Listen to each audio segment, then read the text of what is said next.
All right, gang, quick update for you. Showing off a couple of the new things. There's some under the cover stuff that's not really worth talking about at this point. But I did add some handy quality of life stuff that led to some fixes around LOD groups and draw distances and so on. That's worth covering real quick. So, well, we'll just start here because we got this open. All right, so on the Foliage Renderer, now I've got a checkbox for auto refresh terrains. Normally, when you had this inspector open, it was refreshing all the time.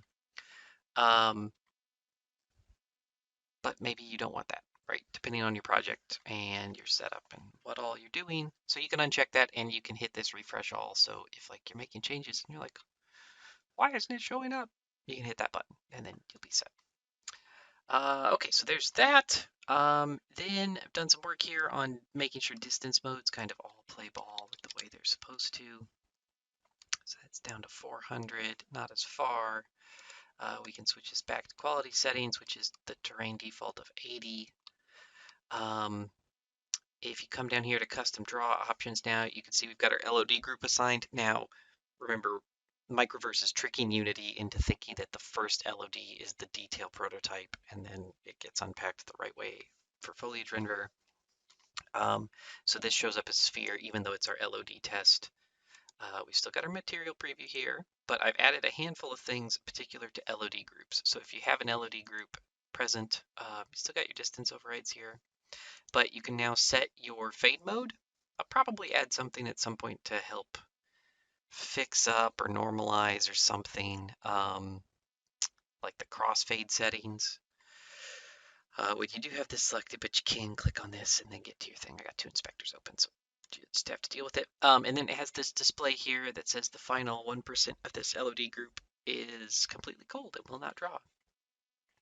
Because I think quite possibly a lot of us, while we're working, are we've got assets that are set up something goofy, kind of like this, which maybe makes sense for your content, right? Like that might actually be the right thing. But meanwhile, you're in here, like being like, oh, I set the draw distance to 1,000,000 and it's not showing up. So this will warn you what the max visible draw distance is, right? So it thinks it can get to 288.1. So then you can call this boop, and it'll get to 396. I'm going to make sure that those are all reading the right numbers because I kind of changed how that math works. And then if we go back over here to our LOD test, whoops, come on. I've got that one locked so we can't look at it. You'll see it just spread everything out evenly. So everything got however much that gap was bigger, and that sort of made room for all this stuff. Then you may have to fine tune, but that will sort of get rid of that case where things are only drawing half as far as you think they are because now they're too small on screen, which means they're getting cold. Which again, maybe isn't the right thing. That's why this display is not color coded yet. It's not like, hey, you're doing it wrong. It's not yellow or red or anything. It's just whatever. All right, so that's that stuff. Also of note is new. These stupid labels keep moving around. I'll just put them back. But I got a nice custom material inspector. It was really tempting to just get in the weeds and start doing cool shader stuff. But I resisted that temptation for your sakes, I suppose. So now, nice hidden properties when you don't care about them. When you set to dither fade here, it shows you your start and end values. And then your alpha cutoff. And so you can just switch to cut or not. And it shows you the thing you care about. Cool. And similarly for vertex width. So that's that. Let me look at my change list here. Yeah, various optimizations in other places. Fixed up some stuff. I'm going to overwrite this shader with this new version that's faster. Some of the other stuff I covered in the other video, all that stuff is ready to go. Fix the bug from this morning where the indirect renderer was getting created even when you didn't need it.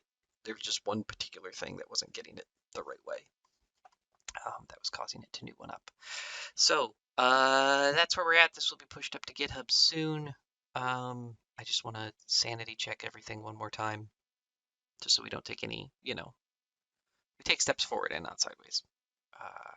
Because kind of once we get through the last of these few little goofy wrinkles, then we can start getting into cool stuff like multi-camera support, which will really fix up some of the goofy edge cases, and give us a lot more options in terms of what to do with the tool and everything else. There you go. That's the latest and greatest. Questions or thoughts or concerns, as always, hit the Discord, and I'll talk to you later.